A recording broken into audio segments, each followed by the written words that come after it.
इकाई तब्दीली आई है, बाकी सारा कुछ तब्दील हो गया, रियाई कुछ नहीं है। इतनी ज्यादा महंगाई हो रही है कि लोग खुदकुशी करने के लिए उतरे हुए हैं। हाँ साहब से तब्दीली की उम्मीद थी, लेकिन हाँ साहब ने सारी उम्मीदों पर पानी फेर दिया है। एक तो गैस आउंदी कोई नहीं घर, ਜਦੋਂ ਘਰ ਜਾਈਦਾ ਆ ਬੇਗਮ ਨੂੰ ਕਹੀਦਾ ਜੀ ਰੋਟੀ ਲੈ ਕੇ ਅਗਲੀ ਕਹਿੰਦੀ ਗੈਸ ਹੀ ਨਹੀਂ ਕਿੱਥੋਂ ਲੈ ਆਵਾਂ। ਕਿਹੜੇ ਪਾਸੇ ਅਸਾਂ ਜਾਣਾ ਸਾਨੂੰ ਵੀ ਕੋਈ ਦੱਸੋ ਨਾ। ਸਾਡੀਆਂ ਤਨਖਾਹਾਂ ਵਧਦੀਆਂ ਕੋਈ ਨਹੀਂ, ਗੈਸ ਦੇ ਬਿੱਲ ਵਧਾਈ ਜਾਂਦੇ ਨੇ। गरीब आदमी के बस की बात नहीं है ज़िंदगी गुजारना आराम से यहाँ पे। गैस के निर्खों में होशरुबा इजाफे की तैयारी। पंजाब और खैबर पख्तूनख्वा में गैस 157% महंगी हो गई। सुई नॉर्टन ने ओगरा को दरख्वास्त दे दी। 1 दिसंबर को दरख्वास्त पर अवामी समाअत होगी।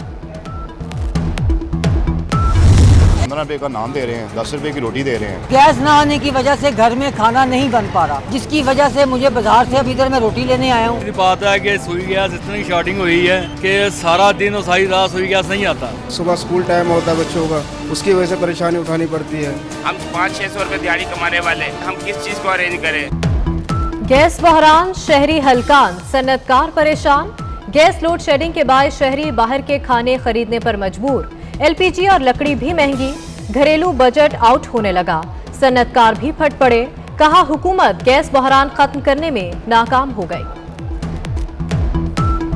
इस हुकूमत का एक ही प्रॉब्लम है कि ये चीज़ें टाइम पे नहीं करती, लिंगर ऑन करती रहती है। होना वही होता है, आपको इम्पोर्ट करनी है तो आप बजाय इसके कि टाइम ज़ाया करें, इन टाइम ले लें। आपको महंगी देनी है, सस्ती देनी है, सप्लाई तो देना।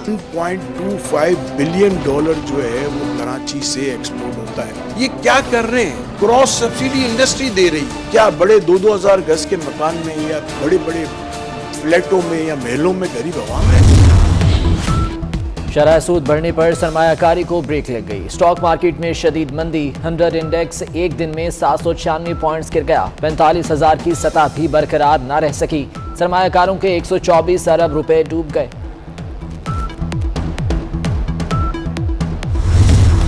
लॉन्ग मार्च को इस्तीफों से जोड़ने पर एक बार फिर इख्तलाफ। ऑपोजिशन इत्तेहाद एक पेज पर ना आ सका। इस्लामाबाद में PDM के बड़ों की बैठक। असेंबलियों से इस्तीफों पर डेडलॉक। मौलाना फजलुर रहमान और नवाज शरीफ का इस्तीफों पर इत्तफाक। शहबाज शरीफ का पार्लिमानी सियासत पर जोर। इस्तीफों पर कमेटी कायम करने की तजवीज सामने आ गई। EVM बिल पास कराना प्री पोल धांधली है। मौलाना फजलुर रहमान कहते हैं साबिक चीफ जस्टिस साकिब निसार की ऑडियो लीक सामने आई। अदालतों का एहतराम करते हैं लेकिन दिल दुखी है। माजी में नवाज शरीफ समेत दीगर लोगों के खिलाफ साजिशें हुई।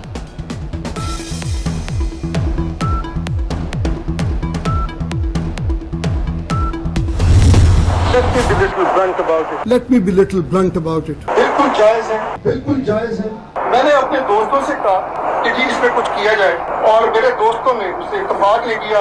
मैंने अपने दोस्तों से कहा कि जी इस पे कुछ किया जाए, और मेरे दोस्तों ने उससे इत्तेफाक किया। इंडिपेंडेंस ऑफ जुडिशरी भी नहीं रहेगी। इंडिपेंडेंस ऑफ जुडिशरी भी नहीं रहेगी। साबिक चीफ जस्टिस साकिब निसार की मुबैना ऑडियो पर सवाल उठ गए। 24 न्यूज की खोज पर दिलचस्प हकाइक सामने आ गए। जनवरी और फरवरी 2018 में साबिक चीफ जस्टिस की तकरीरों के टुकड़े एडिट करके ऑडियो में शामिल किए गए। माहिरीन के मुताबिक क्लिप में आवाज माइक की है। और अब जब केसेस चलने शुरू होते हैं तो ये इस तरह के मुहिम चलाई जाती है कि शायद जजेस दबाव में आ जाए। मरियम नवाज शरीफ का जो हमेशा से एक मनफी इस तरह का रवैया रहा, फिर एक इन्होंने टीमें अपनी बनाई हुई हैं जो कि फेक लीक्स तैयार करती हैं। इस्लामाबाद में भी एक सेमिनार किया गया और वो भी पता चला कि दोनों जो थे वो फॉरेन फंडिंग से किए गए। साकिब निसार की मुबैना ऑडियो पर फवाद चौधरी ने नून लीग को निशाने पर रख लिया। कहा मरीम नवाज का रवैया मनफी रहा है, फेक लीक्स के जरिए दबाव डालती हैं, जाली ऑडियो वीडियो बनाने के लिए टीम बना रखी है। फवाद चौधरी का आसमा जहांगीर कॉन्फ्रेंस के इनेकाद के लिए फॉरेन फंडिंग का इल्जाम। मैं ये समझता हूँ कि जो साकिब निसार साहब के साथ उनकी तकरीर को कट पेस्ट करके एक ऑडियो में डाला गया और झूठ का पुलंदा बनाया गया, इसकी भरपूर तहकीकात होनी चाहिए। गवर्नर सिंध इमरान इस्माइल का साकिब निसार की मुबैना ऑडियो के फोरेंसिक का मुतालबा। कहते हैं अदलिया का मजाक उड़ाया जा रहा है। जस्टिस मलिक कयूम की ऑडियोज भी हमें याद है।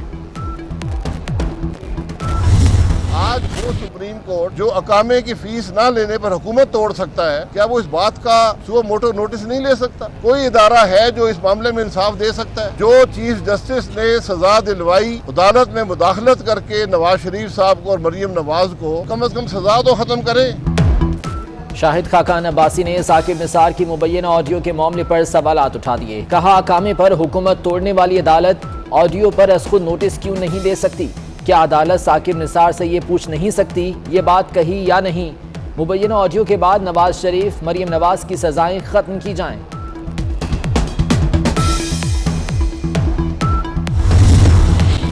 चीफ जस्टिस ऑफ पाकिस्तान गुलजार अहमद की ज़ेर सदारत जुडिशल कमीशन का इजलास। इस्लामाबाद हाई कोर्ट के लिए 3 एडिशनल जजेस के नामों की मंजूरी। सरदार एजाज इसहाक खान, अरबाब मोहम्मद ताहिर और समन रिफत इम्तियाज शामिल। जुडिशल कमीशन ने हतमी मंजूरी के लिए मामला पार्लिमानी कमेटी को भिजवा दिया।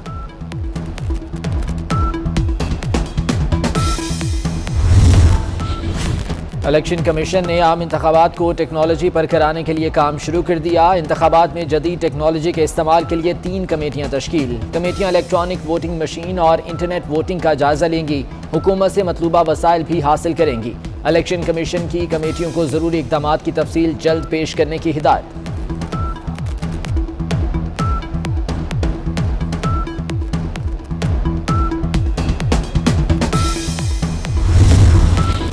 पंजाब काबीना की नए बल्दियाती निज़ाम की मंजूरी। वज़ीर आला उस्मान बुज़दार की ज़ेर सदारत इजलास में तजावीज़ का जायजा लेकर मंजूरी दी गई। मुसव्वदा कानून के मुताबिक आइंदा बल्दियाती इंतखाबात जमाती बुनियादों पर होंगे। मेयर और जिला कौंसिल के चेयरमैन के उम्मीदवार जमाती बुनियाद पर इलेक्शन लड़ेंगे।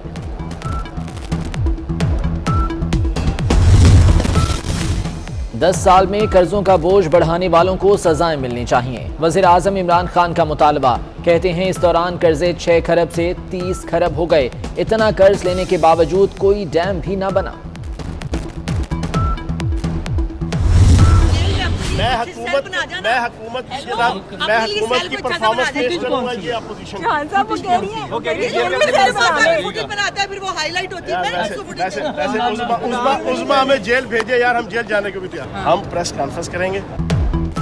फयाज चौहान और अज़मा बुखारी पंजाब असेंबली के बाहर आमने सामने। अज़मा बुखारी बोली, चौहान साहब जेल में अपने लिए सेल बना लें। फयाज चौहान ने जवाब दिया कि अगर अज़मा जेल भेजें तो जाने के लिए तैयार है। फयाज चौहान की अज़मा बुखारी को मुश्तरका प्रेस कॉन्फ्रेंस की पेशकश।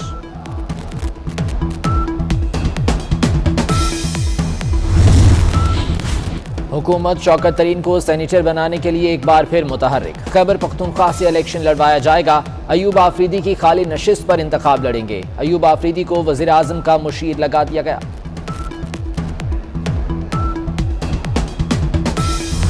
स्मोक के बादल मजीद गहरे। दुनिया के आलूदा शहरों में लाहौर का तीसरा नंबर। फ़िज़ाई आलूदगी के बायस गले, सांस और आंखों की बीमारियों में इजाफा होने लगा। फहरिस्त में ढाका पहले, भारतीय दारुल हुकूमत नई दिल्ली 5वें नंबर पर आ गया।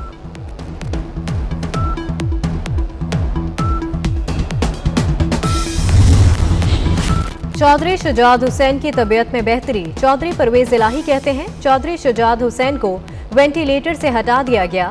स्पीकर पंजाब असेंबली का साकिब निसार की मुबैना ऑडियो के सवाल का जवाब देने से गुरेज।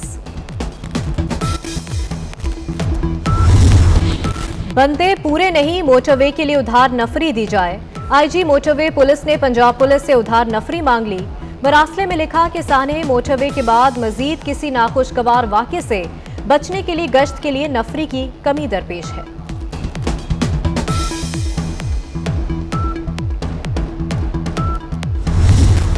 पाकिस्तानी F-16 तैयारा गिराने का भारतीय दावा मुस्तरद। भारत ने पायलट को अवार्ड देकर अपनी खिफत मिटाई। तर्जुमान दफ्तर खारजा का कहना है कि भारतीय पायलट को एजाज से नवाजना फौजी कंडक्ट और इक़दार के मनाफी है। शिकस्त खुर्दा भारतीय पायलट को एजाज से नवाजना खुद अपना मजाक उड़ाने के मुतरादिफ है।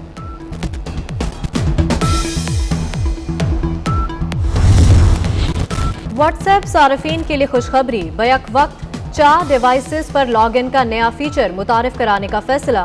फीचर के तहत लास्ट सीन, प्रोफाइल पिक्चर समेत दीगर तब्दीलियां हो सकेंगी। ये खेल है दिल वालों का। PSL 7 जनवरी के आखिरी हफ्ते में कराने का फैसला। चेयरमैन PCB रमीज राजा की ज़ेरे सदारत इजलास। इफ्तिताही मैच के लिए 25 या 26 जनवरी की तारीखों पर गौर। गैर मुल्की खिलाड़ियों की आमद 15 जनवरी से शुरू होगी। रोमानवी गानों को अपनी अदाकारी से यादगार बनाया, बड़ी स्क्रीन पर मुनफरिद अंदाज अपनाया। चॉकलेटी हीरो वहीद मुराद को मद्दाहों से बिछड़े 38 बरस बीत गए।